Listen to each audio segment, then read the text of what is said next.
Hér má sjá dæmi gott dribbl. Best að dribbla með fingurgómunum en ekki lófunum.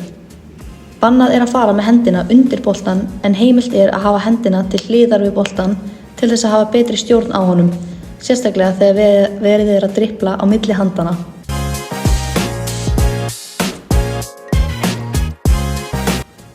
Hér má sjá dæmi það þegar boltanum dribblað með lófanum og upp fyrir höfuð, en það ekki leyfilegt. Einnig farið með hendina alveg undir boltann.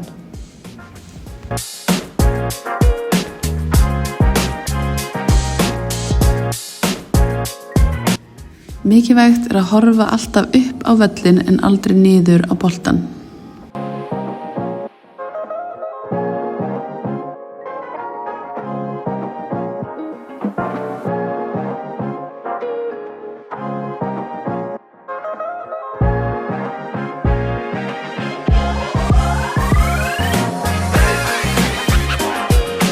Stígið fram í sendinguna til að fá kraft og endið með því að láta þumalfingur vísa niður.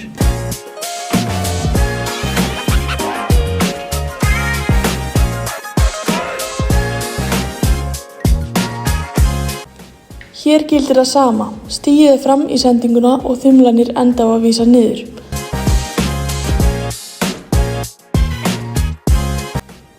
Hér svo skemmtileg æfing.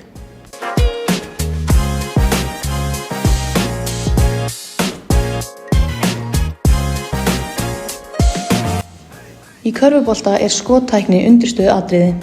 Gott að styðjast við BEEF-regluna við kennslu á góðri tækni en skammstöfunin stendur fyrir balance, eyes, elbows og follow through. Hún endurspeglar því mikilvægi þess að hafa olnboga í réttri stöðu, hafa gott jafnvægi, horfa á skotmarkið og passa að fylgja vel á eftir í hreyfingunni.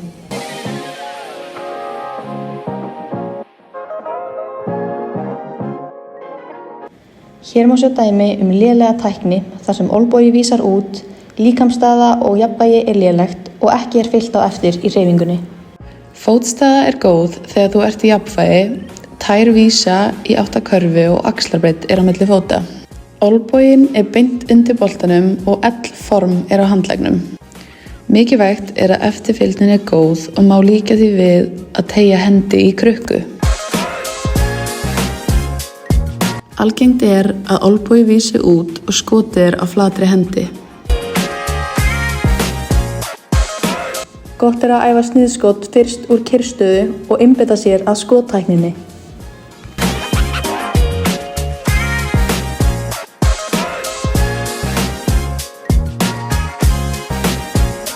Stokkið af innri fæti og hné ytri fótar dregið upp.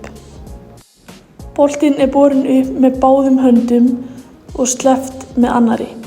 Skotið endar svo með mjúkri snertingu við spjaldið.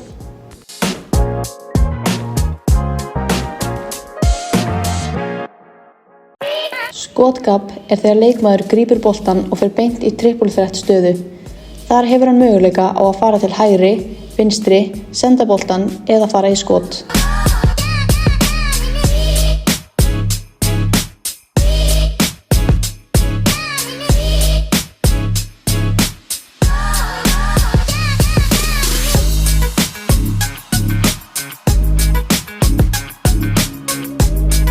Í stjörnuskrifi má snúningsfóturinn ekki lyftast eða færast áður en þú sendir boltann eða byrjar að dribbla. Hinn fóturinn má taka skref fram, aftur eða til hliðar til að blekkja varnarmann.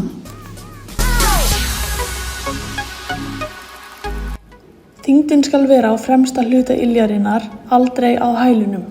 Bakið beint og nefið fyrir aftan tær til að halda jafnvægispunkti.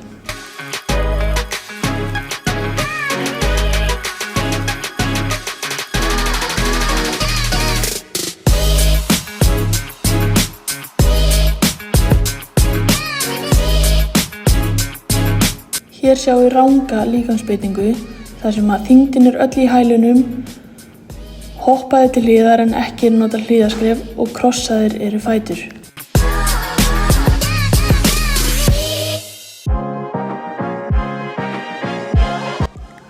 Hér má sjá dæmi góða varnaræfingu.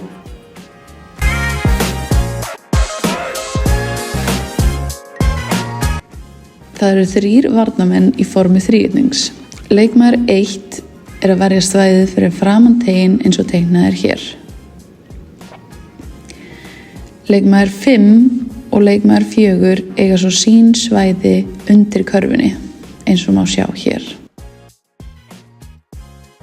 Hér má svo dæmi fyrir þessa 3 leikmenn. Sóknarmaður 4 er með boltan, þá færist varnarmaður 1 að honum en varnarmaður 4 passar miðjuna. Þeir færast svo með boltanum og halda þessu formi.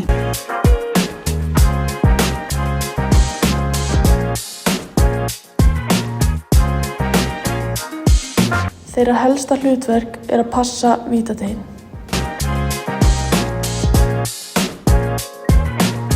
Hinir 2 varnarmennir eru svo maður og mann eins og sjá má hér.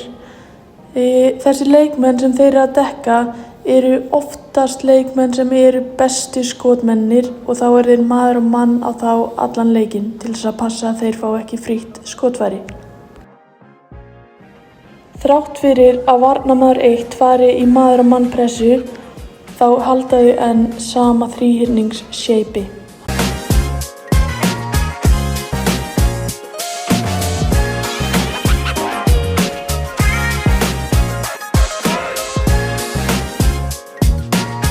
Hér má sjá nokkra skemmtilegar útfærslur af sóknarleik. Gaman er að taka eftir því hvað þeir nýta plássið vel eða spacing hjá þeim er gott. Einnig hvernig þeir hreyfa sig án bolta og nýta blokkaringu liðsfélaga sinna.